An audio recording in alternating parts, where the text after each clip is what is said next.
I think if you have time to do it, it's extremely important. I mean, if you have the amount of time and prep and money to do something like that, I think it's amazing, because obviously we're all visual people. So visually seeing something versus me just spouting it is always better for anybody on the crew when they can visually see what you're doing. And a lot of the times from my process, where I haven't had all of the money in the world on past films or my earlier stuff, or we didn't have time, I was pulling things from the internet, just to say, here's images from movies I love that are in this world. And to be honest, that's how I still talk to my cinematographer, as we talk in movie lingo, visually.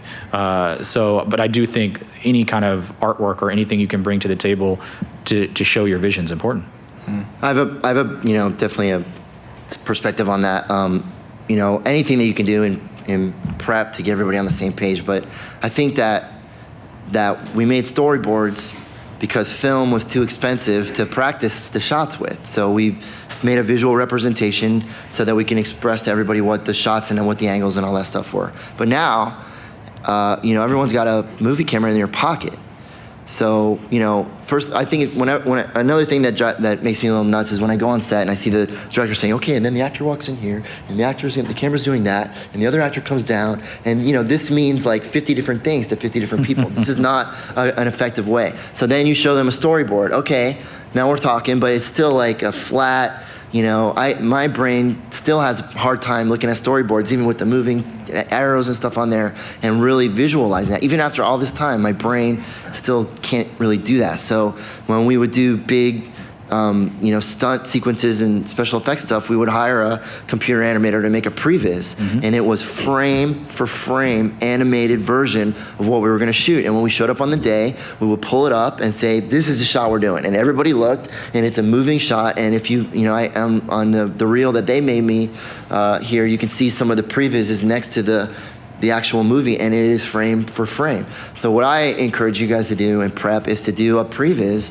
But take your film camera, go onto the set if it's built.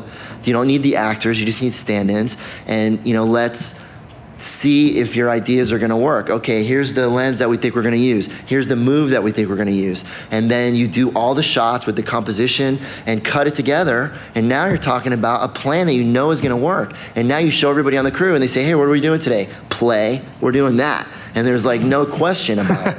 So, I think it's a really important tool, and especially for you guys that are still, growing as filmmakers, if we're on the clock, and you're trying to figure out 180s and eye line and all that stuff, you are wasting time. You're stealing time away from the director to be getting a good performance out of the actor. So let's figure all that stuff out ahead of time. We watched a 24-hour film festival submission yesterday, and it's just two dudes in a room, but they got lost in that coverage, and it was a little jacked up, and they could have figured that out. But on the day, if you're trying to figure that out, you're boned.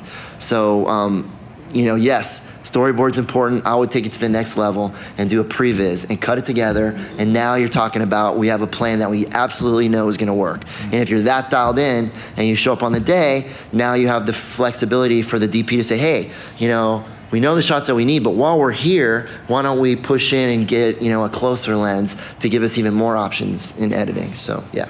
But if you're a computer animator, you have an opportunity to be a previz artist. That's a cool avenue that you can explore. And you can always use that as a tool to prioritize your shots too. Like if you see the overall picture, then you're like, no, maybe I don't need that shot. Maybe we can just cover it this other way. So I think it's just so helpful. Yeah. Vectorworks is also a great tool, I think, especially for people that aspire to become production designers and all of that stuff. And I love it because you can also pre-visualize shots ahead of time and stuff. So yeah, you got all these tools at your disposal, and like they both said, just having like very tangible references so that people can get into the feeling of it. Play them a scene, show them, and then show them how you actually want to cover that. One of the coolest portfolio submissions that we have for a director for one of the final projects, he got Legos.